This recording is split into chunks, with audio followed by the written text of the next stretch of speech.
energies. And I have these deep conversations. Today was very, very peaceful, just enjoying everything. It's like I work already a lot and I was on vacations. That's how it felt. For me, it was definitely peaceful. I was envisioning a lot of healing since I have my MRI tomorrow. And I felt cold hands around my neck area, which was interesting. So that was my experience. But I feel very peaceful. I feel like I got nothing to worry about tomorrow. It's good. So, yeah. Excellent. And I am recording just for everybody to know, since we're doing testimonials. Just wanted to make sure people know that. Oh, yeah. Yeah. And what about the people with you, your friends? Do they have any particular experiences they want to share? Yeah, I went really, really deep. Like my body was pretty much folded over onto itself. I was like in a little ball, which usually is what happens when I go into straight up theta state. And I did some inner child healing, actually. Good, awesome. Yeah, like around body image and self-love. And then I also did some healing with a past life where I fell off a bridge and broke my neck on impact and drowned. Oh, geez. And that's what caused my like crippling fear of heights in this lifetime. And like that past life I unearthed on my call with my energetic mentors earlier today, but in the meditation I actually went and like retrieved her and like hugged her and healed that whole thing. That's good. And do you were able to forgive yourself? Yep. Excellent.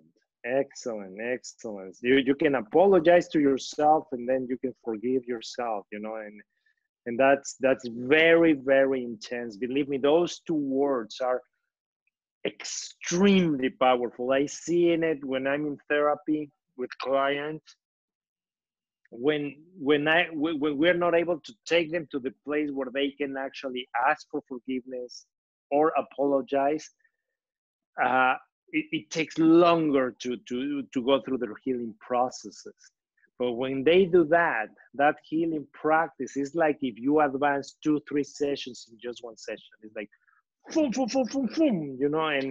and they start receiving phone calls and people apologizing to them, and it's like, what's going on? So good. I'm very happy for you. That's the purpose of this meditation, just to learn and to heal. Awesome. Good for you. Brian, how about you, my friend? Good friend. Just unmute Brian, please. There you go. Can you hear me now? Yeah, I can hear you now. I realized I had recurrent thoughts about something I had done poorly 40 years ago. And, it would come through my mind. And so I realized that this time I was going to have the intention to address that what I had done. And I put those 3 people in front of me. And like you suggested, oftentimes, Jacob, I feel like you're talking to me individually, only for this one issue.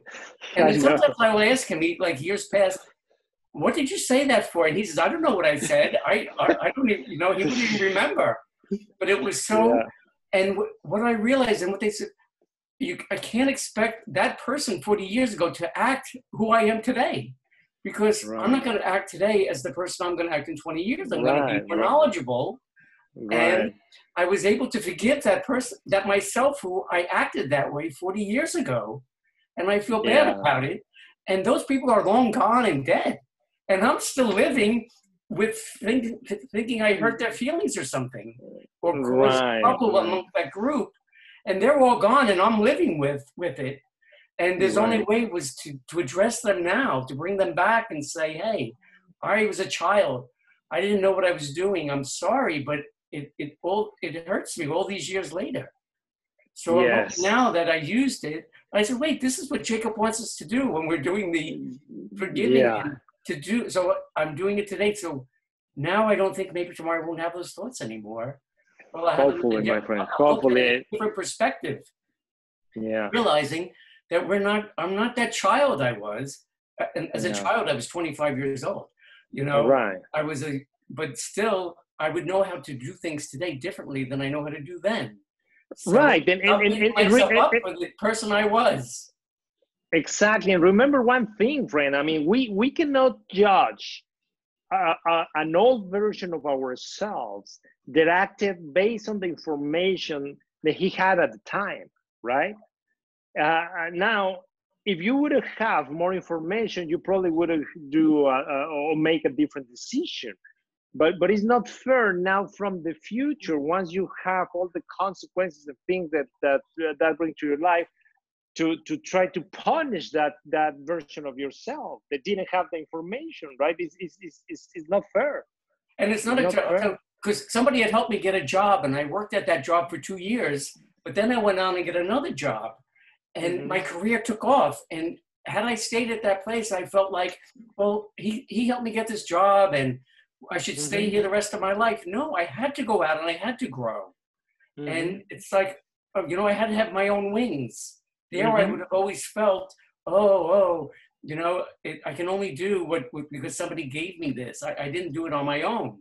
So I didn't have that, you know, that self-esteem that I have now too.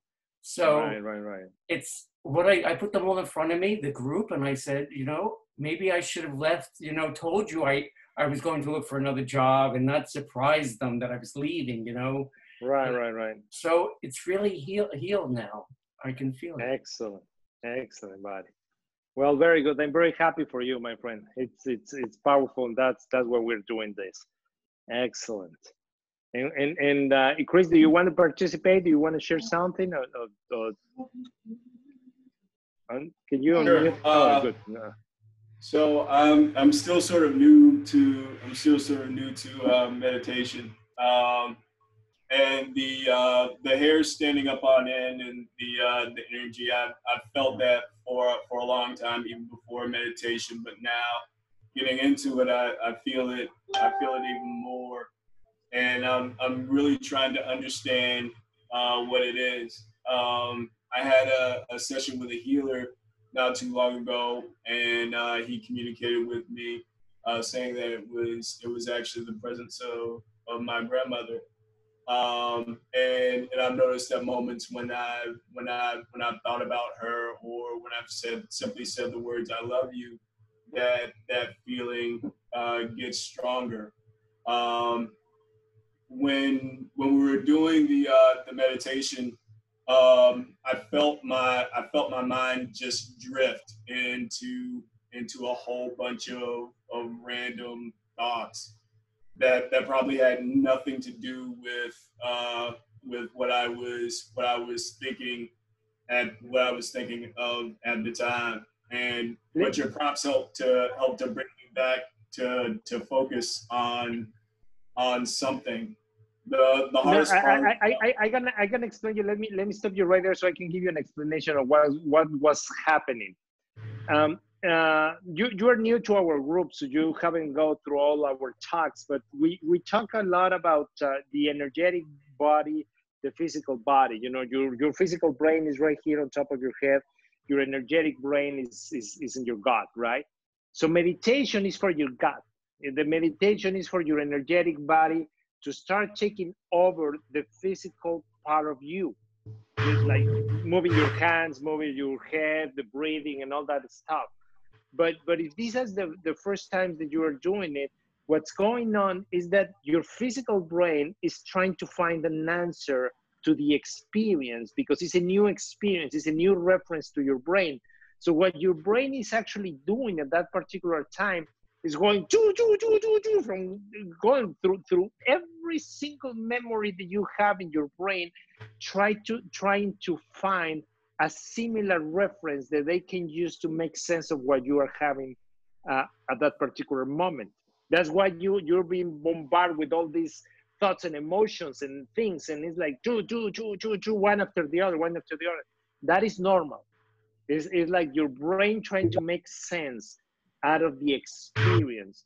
So what you do usually at that particular time is just breathe in and calm down your brain and tell him, you know, it's okay, just you can rest, we're safe, nothing is gonna happen to us, and just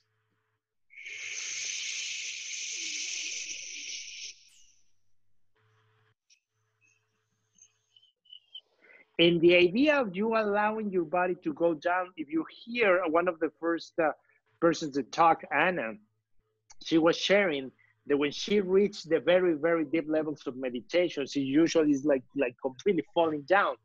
And what happens is that we immediately, when we go, if we are like this, our brain is in alert, you know? But when we go all the way down, our physical brain thinks that we are relaxed, you know, that we are resting, that there's no danger or nothing to worry about. So it helped us to bring that part of our brain into an ease, you know, into that's okay, you know, you can take a break, take 5. We got it. Don't have to make sense out of this experience. Just let it be, you know. And it helps you in everything else in your life,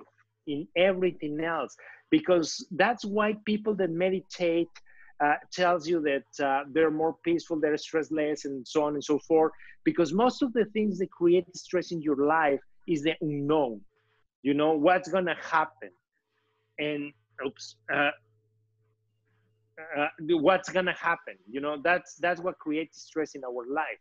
So when you are training little by little your body to don't be afraid of the unknown, to don't be afraid about not making sense of what you are experiencing at the moment, it brings you a lot of inner peace and allows you to be more at ease with less stress in your life, you see?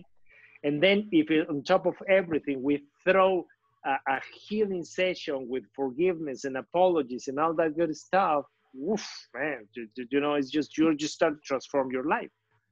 So, but that's okay. So go ahead.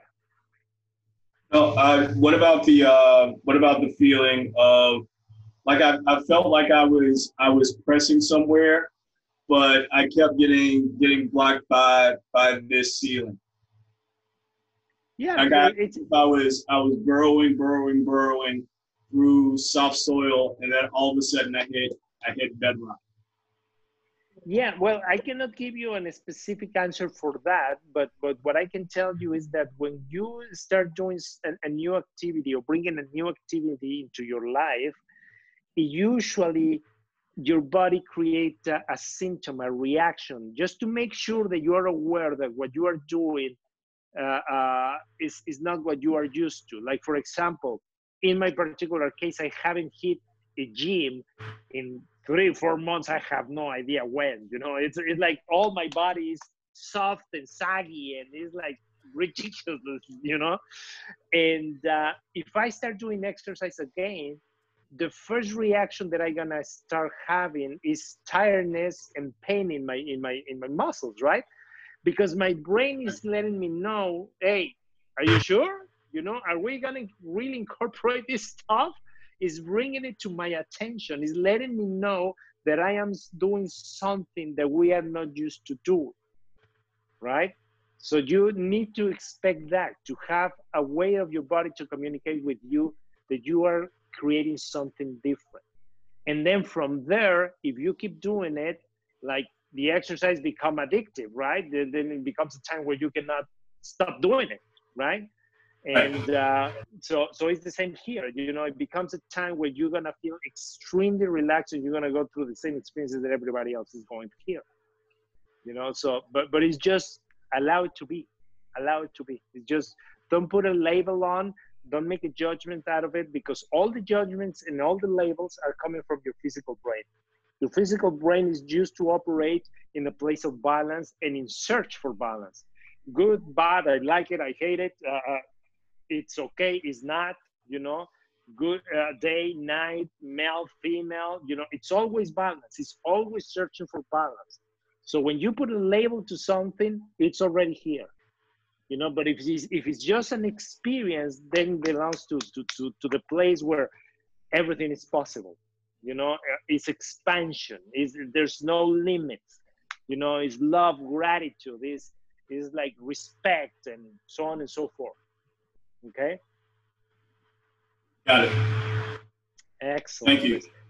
My pleasure, and it's an honor having you here with us today. It's in a small group because I just coming back from a trip, so I didn't have time to advertise it with everybody else. But anyway, and anybody else, Anuschka, where's it? Jessica, did you want to share? I feel like I've been talking about the same thing and for the last couple sessions, but in reality, it's just seeking safety where I'm at, and like definitely forgiving a lot of things in my past. And I haven't necessarily experienced that level of, outside of myself. I can always just stick to like my life experiences thus far and just being at peace with it, and wherever I'm at, like I'm safe and everything's gonna be okay. Yeah, I think that sounds to me more like acceptance, right? Yeah. So you have to go through the acceptance period, which is like, I embrace all the experiences because in one way or another took me to this point in my life, right? Okay. And you don't know any other life, right? You don't have any other outcome. There's nothing else in your realm of reality that can tell you that would it be better or would it be worse, right? This is where you are, and in one form or another, all those experiences from your past took you here. So just come to terms with it. It's like, okay, I embrace all my experiences because they bring me here.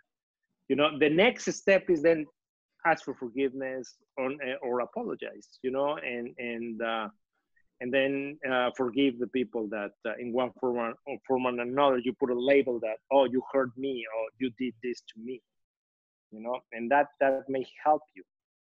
But yeah, if you keep practicing the meditation, you're gonna keep going deeper and deeper and deeper and deeper. That's how Brian started like 3 years ago, and look where he is right now. You know, it's like he commands me to do things for him. You know? So, the student becomes the teacher sometimes. yeah, sometimes only, huh?